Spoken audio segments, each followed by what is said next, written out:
नमस्कार जी। आशा करता हूँ कि आप सभी स्वस्थ होंगे, खुश होंगे और तंदुरुस्त होंगे। आज मैं आपके सामने एक बहुत अच्छी वीडियो लेके आया हूँ।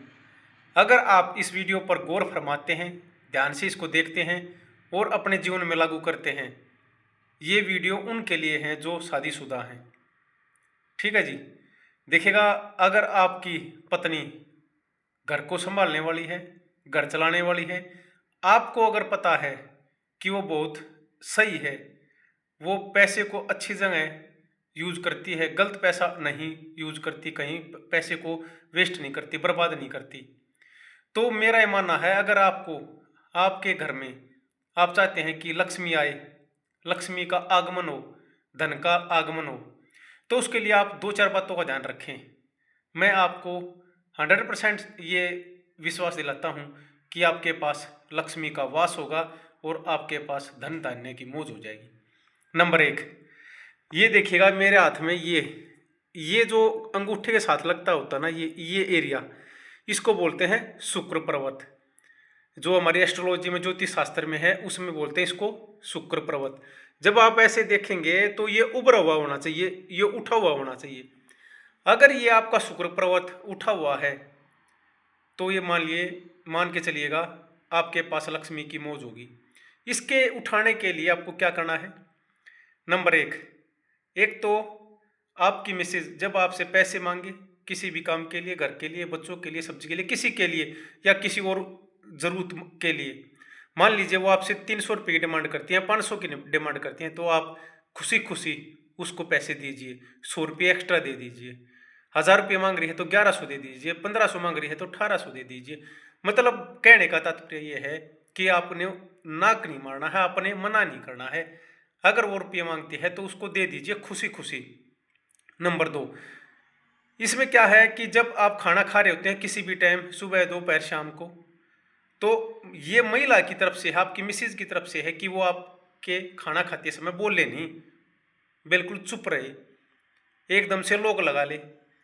अगर आप खाना खा रहे हैं और आपकी मिसेज आपको खाना परोस रही है, तो वो इतना ही काम करे कि वो उसके लिए रोटी, उसके लिए थाली सजा दे और उसके लिए रोटी देती रहे और उससे पूछती रहे, जी और लोगे, इस तरह से।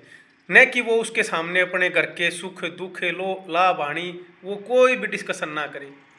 ये भी इस शुक्र पर्वत को ऊपर उठाने में काम करता है। इसके बाद आपकी जो मिसेज है, आपके जो शुक्र पर्वत को उठाने के लिए है ना, आपके पैर जरूर दाबे। दिन में एक बार से 2 मिनट पैर दाबे, जरूर पैर दाबे। देखिएगा, अगर आपकी मिसेज पैर दाबती है ना आपके, तो ये भी आपके लिए एक वरदान साबित होगा। ये मेरा एक अनुभव है, आप करके देखिएगा, आपका शुक्र पर्वत एकदम से ग्रो करेगा। ग्रो करेगा तो ऑटोमेटिक, नेचुरली, प्राकृतिक, परमपिता परमेश्वर के आदेश से, इंद्र भगवान के आदेश से माँ लक्ष्मी आपके ऊपर खूब बरसेगी। आप इन चीज़ों को करके देखिएगा, मेरा ये मानना है कि आपकी किस्मत बदलेगी, आपकी दिन दुगुनी रात चौगुनी आपकी उन्नति होगी, आपके कार्य में, आपके काम में बरकत होगी। बस आपकी शर्त यही है। और एक और, आप हमेशा शाकाहारी रहिएगा, नॉन वेज कभी मत होइएगा। और पशु पक्षियों पर दया दृष्टि बनाए रखिएगा, उनकी सेवा कीजिएगा। कीड़ नाड़ पर उनके लिए आटा डालिएगा, चना उनके लिए दाना डालिएगा, उनके लिए मीठा डालिएगा, उनके लिए गोला, उनके लिए जो भी आप सामर्थ्य हैं जिसमें भी, वो काम आप कीजिएगा। पक्षियों के लिए पानी, पक्षियों के लिए रोटी, पक्षियों के लिए दाना का प्रबंध कीजिएगा। और अपने धर्म पर रहिएगा, नेक नीति ईमानदारी से अपने काम करते रहिएगा।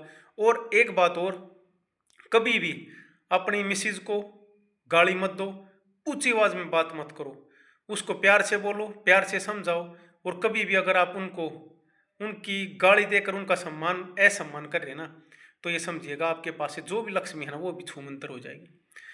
तो अगर आपको लक्ष्मी का वास अपने घर में और सुख शांति रखनी है ना, तो अपने घर की लक्ष्मी को खुश रखना होगा, उसकी बात माननी होगी। सही सही बात मानो, गलत बात मत मानो।